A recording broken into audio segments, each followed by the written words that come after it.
राधे राधे। कैसे हैं आप लोग? ईश्वर कृपा से आप सब अच्छे होंगे। ईश्वर सब पे कृपा बनाए रखे, सबका कल्याण करें। आज हम बताने जा रहे हैं श्रीमद् भागवत महापुराण के 10वें स्कंद का 40वां अध्याय, अक्रूर जी के द्वारा भगवान श्री कृष्ण की स्तुति।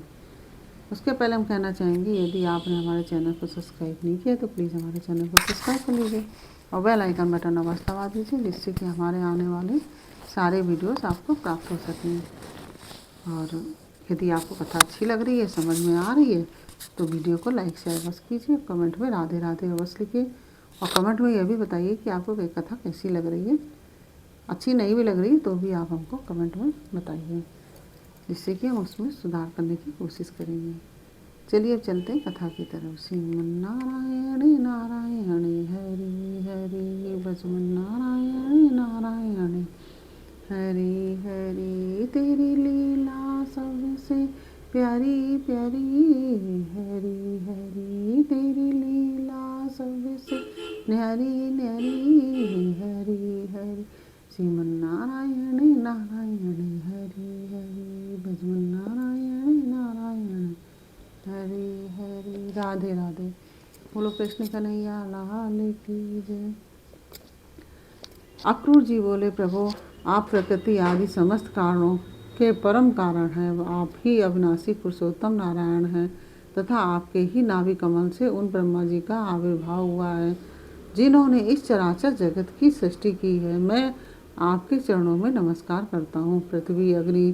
पृथ्वी जल अग्नि वायु आकाश अहंकार महतत्व प्रकृति पुरुष मन इंद्रिय संपूर्ण इंद्रियों के विषय और उनके अधिष्ठात्र देवता, यही सब चराचर जगत तथा उसके व्यवहार के कारण हैं, और ये सब के सब आपके ही अंग स्वरूप हैं। प्रकृति और प्रकृति से उत्पन्न होने वाले समस्त पदार्थ इंद्रिय वृत्ति के द्वारा ग्रहण किए जाते हैं, इसलिए ये सब अनात्मा हैं। अनात्मा होने के कारण जड़ हैं और इसलिए आपका स्वरूप नहीं जान सकते, क्योंकि आप तो स्वयं आत्मा ही ठहरे। ब्रह्मा जी अवश्य ही आपके स्वरूप हैं, परंतु वे प्रकृति के गुण रजस से युक्त हैं, इसलिए वे भी आपकी प्रकृति का और उसके गुणों से परे का स्वरूप नहीं जानते। साधु योगी स्वयं अपने अंतःकरण में स्थित अंतर्यामी के रूप में समस्त भूत भौतिक पदार्थों में व्याप्त परमात्मा के रूप में और सूर्य चंद्र अग्नि और देवमंडल में स्थित इष्ट देवता के रूप में तथा उनके साक्षी महापुरुष एवं नियंता ईश्वर के रूप में साक्षात आपकी ही उपासना करते हैं। बहुत से कर्मकांडी ब्राह्मण कर्म मार्ग का उपदेश करने वाली त्रैविद्या के द्वारा जो आपके इंद्र अग्नि आदि अनेक देववाचक नाम तथा वज्रहस्त सप्तार्ची और आदि अनेक रूप बदलाती हैं, उन्हें बड़े बड़े यज्ञ करते हैं और उनसे आपकी ही उपासना करते हैं। बहुत से ज्ञानी अपने समस्त कर्मों का संन्यास कर देते हैं और शांत भाव में स्थित हो जाते हैं। वे इस प्रकार ज्ञान यज्ञ के द्वारा ज्ञान स्वरूप आपकी ही आराधना करते हैं। और भी बहुत से संस्कार संपन्न अथवा शुद्ध चित्त वैष्णवजन आपकी बतलाई हुई पांचरात्रीय आदि विधियों से तन्मय होकर आपके चतुर्व्यूह आदि अनेक और नारायण रूप एक स्वरूप की पूजा करते हैं।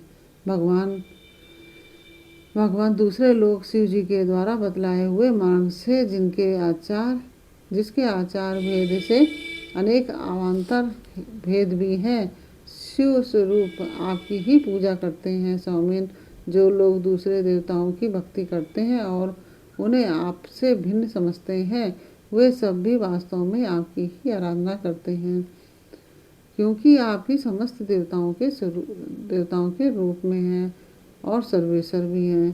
प्रभु, जैसे पर्वतों से सब और बहुत सी नदियाँ निकलती हैं और वर्षा के जल से भरकर घूमती फिरती समुद्र में प्रवेश कर जाती हैं, वैसे ही सभी प्रकार के उपासना मार्ग घूम घाम कर देर सवेर आपके ही पास पहुंच जाते हैं। प्रभु, आपकी प्रकृति के 3 गुण हैं, सत्व, रज और तम। ब्रह्मा से लेकर स्थावर पर्यंत संपूर्ण चराचर जीव प्राकृत है, और जैसे वस्त्र सूत्रों से ओतप्रोत रहते हैं वैसे ही ये सब प्रकृति के उन गुणों से ही ओतप्रोत हैं, परंतु आप सर्वस्वरूप होने पर भी उनके साथ लिप्त नहीं हैं। आपकी दृष्टि निलिप्त है, क्योंकि आप समस्त वृत्तियों के साक्षी हैं। यह गुणों के प्रवाह से होने वाली सृष्टि अज्ञान मूलक है, और वह देवता, मनुष्य, पशु, पक्षी आदि समस्त योनियों में व्याप्त हैं, परंतु आप उससे सर्वथा अलग हैं। इसलिए मैं आपको नमस्कार करता हूँ। अग्नि आपका मुख है, पृथ्वी चरण है, सूर्य और चंद्रमा नेत्र हैं, आकाश नाभि है, दिशाएं कान है और स्वर्ग सिर है, देवेंद्र गण भुजाएं हैं, समुद्र कोख है, और यह वायु ही आपकी प्राण शक्ति के रूप में उपासना के लिए कल्पित हुई है। वृक्ष और औषधियाँ रोम है, मेघ सिर के केस हैं, पर्वत आपके अस्थि समूह और नख हैं, दिन और रात पलकों का खोलना और मीचना है, प्रजापति जनेंद्रिय हैं, और वृष्टि ही आपका वीर है। अविनाशी भगवान जैसे जल में बहुत से जलचर जीव और गूलर के फलों में नन्हे नन्हे कीट रहते हैं, उसी प्रकार उपासना के लिए स्वीकृत आपके मनोमय पुरुष रूप में अनेक प्रकार के जीव जंतुओं से भरे हुए लोक और उनके लोकपाल कल्पित किए गए हैं। प्रभु, आप क्रीड़ा करने के लिए पृथ्वी पर जो जो रूप धारण करते हैं वे सब अवतार लोगों के शोक मोह को धो बहा देते हैं, और फिर सब लोग बड़े आनंद से आपके निर्मल यश का गान करते हैं। प्रभु, आपने वेदों, ऋषियों, औषधियों और सत्यव्रत आदि की रक्षा दीक्षा के लिए मत्स्य रूप धारण किया था और प्रलय के समुद्र में स्वच्छंद विहार किया था। आपके मत्स्य रूप को मैं नमस्कार करता हूँ। आपने ही मधु व कैटव नाम के असुरों का संहार करने के लिए हयग्रीव अवतार ग्रहण किया था। मैं आपके उस रूप को भी नमस्कार करता हूँ। आपने ही वह विशाल कच्छप रूप ग्रहण करके मंदराचल को धारण किया था। आपको मैं नमस्कार करता हूँ। आपने ही पृथ्वी के उद्धार की लीला करने के लिए 12 रूप स्वीकार किया था। मैं आपको मेरे बार बार नमस्कार है। प्रहलाद जैसे साधु जनों का भय मिटाने वाले प्रभु, आपके उस अलौकिक नरसिंह रूप को मैं नमस्कार करता हूँ। आपने वामन रूप ग्रहण करके अपने पगों से 3 लोक नाप लिए थे। आपको मैं नमस्कार करता हूँ। धर्म का उल्लंघन करने वाले घमंडी क्षत्रियों के वन का छेदन कर देने के लिए आपने भृगुपति परशुराम रूप ग्रहण किया था। मैं आपके उस रूप को नमस्कार करता हूँ। रावण का नाश करने के लिए आपने रघुवंश में भगवान राम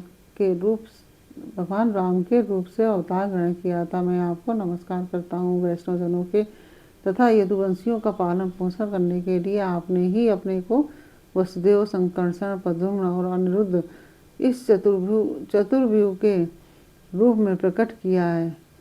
मैं आपको बार बार नमस्कार करता हूँ। दैत्य और दानों को मोहित करने के लिए आप शुद्ध अहिंसा मार्ग के प्रवर्तक बुद्ध का रूप ग्रहण करेंगे। मैं आपको नमस्कार करता हूँ। और पृथ्वी के क्षत्रिय जब म्लेच्छ प्राय हो जाएंगे तब उनका नाश करने के लिए आप ही कल्कि के रूप में अवतीर्ण होंगे।